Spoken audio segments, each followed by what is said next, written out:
YouTube Nation, one, YouTube family. What's up? Maverick in the building. You know? Well, I'm not in the building today. Let's swim me there. Let's swim me there. The outdoor settings with all of the vagaries of outdoor. You see how the thing got the imperfections, all the fluctuating light and the fluctuating sun and the fluctuating breeze. You can never tell from the outdoor settings, but I just part of the settings. But you may say, I want first of all say all the best in 2023 for all of the erudite members of the Oral Tracy Maverick YouTube family. Big up on yourself.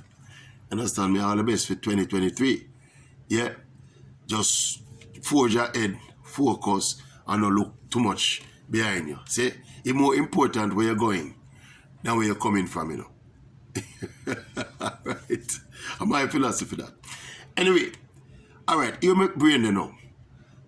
Prominent track and field analyst Hubert Lawrence. He was on television recently. There's a story where Hubert basically talked about the upcoming Sportswoman of the Year award in Jamaica and how close it is to call.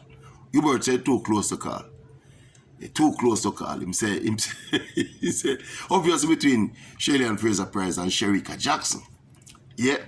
All right. And if you know Hubert Lawrence, you know Hubert Lawrence are one of the most knowledgeable persons when it comes to track and field. World track and field.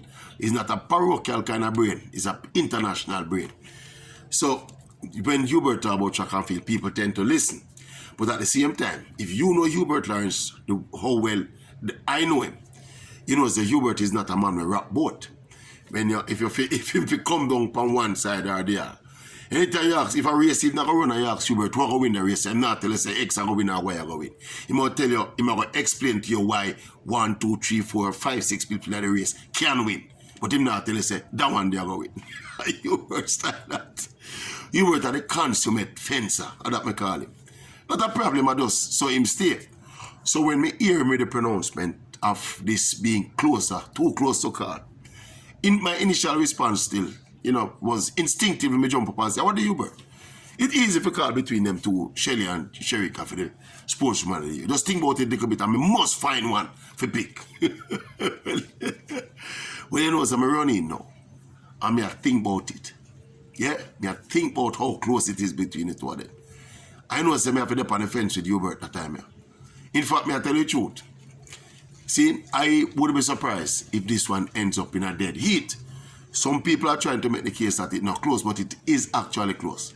You remember, everything comes down to the criteria that are being used to select the Sportswoman of the Year award. You know. It's not when me feel or you feel or even Hubert feel. There's a set criteria, and it's I remember I said I am affiliated to the RJ Gleaner group. See, but it is an independent body, the RJ Sports Foundation, RJ Gleaner Sports Foundation. They are the ones who are in charge of this particular process. So me, with my independent thought and my independent opinion, no have nothing to do with them. Do I don't even know the people on the committee, to be honest with you. So this is just my unsolicited opinion may I give. Anyway, as I said, all come down to the criteria, because we know there are some set criteria to decide who win the Sportsman of the Year award. And I know there's it normally start up of your impression when you make how well you compete in major championships like the World Championships and the Olympics. So that's how it start. And if you look at it right, so you know, Shelly and Shericka basically dead heat, so you know, because both of them won one gold medal. Shericka, of course, run 21:45 now the 200 a national record. When Shelly run over the 100 still, she never run a national record. So there's a slight edge towards Shericka there. See? And that is missing. That is a factor where I think make it close. You see that 21:45, that is what renders this race too close to call. Yeah, because as far as Shelly has been consistently, 7 sub-10 7 clock-ins in a one season, in this season, that show a level of consistent fast running that has never been seen in the history of the women's sport. Yeah. And remember Shelly is 35. Yeah, she's a 5-time world champion in over the 100 meters. Well, a 5-time world champion in the sprints. This is Shericka's first individual gold medal. But all of that no have nothing to do with it, you know.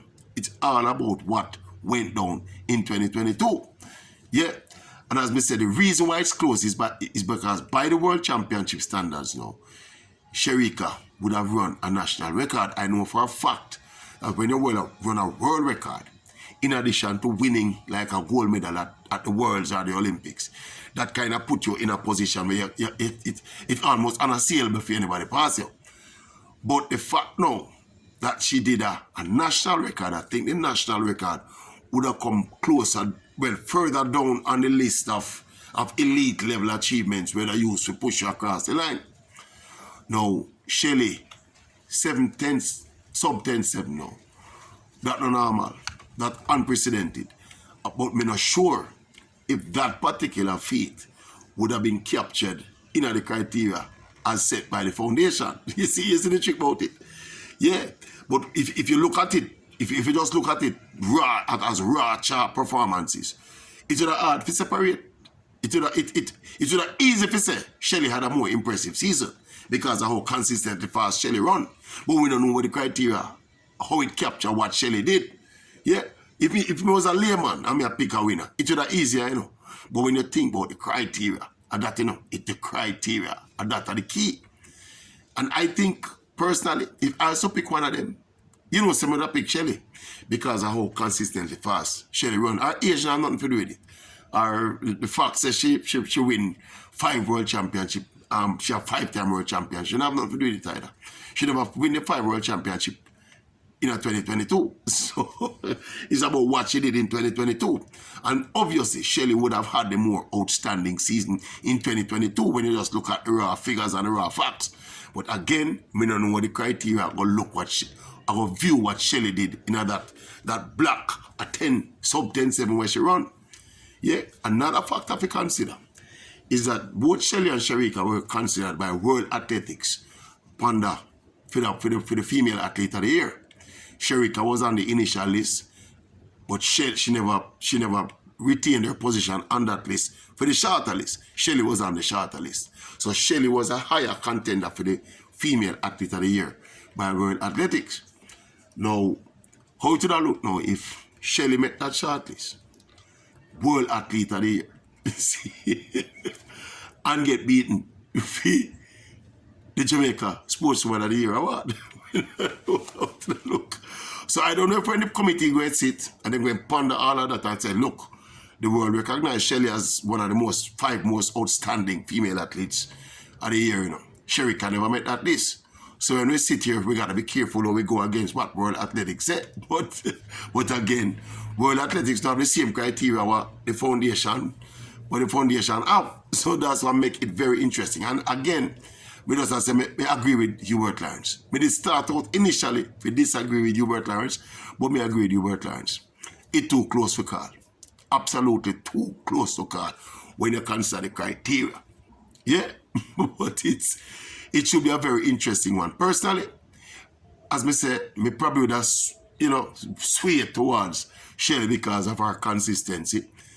But I would not be surprised if the RJ Gleaner Sports Foundation, in their erudite wisdom, decide to appease everybody and make Hubert Lawrence happy and just make the two of them share the award. Keep it right for the fence, so. Yeah. You remember, this would be all things considered, you know. That national record where Shericka run is a national record, and that have the thing locked up. 21:45, second fastest woman over the distance in the history of the sport. The fastest woman alive in the 200 meters. Yeah, that performance at the World Championships, 21:45. Google it. And that have Shericka in the race with the outstanding Shelly and FRASER PRYCE, who has had arguably her most outstanding season in her illustrious career. What a dilemma. Tell me what you think about the meeting. Yeah, what you think about the meeting? Which one of them you'd have voted for? If you had a vote. Garden settings. See his son come out, and I beat me bad. And him have the tan complexion, like, you can't take a tan, I think you can't take a tan.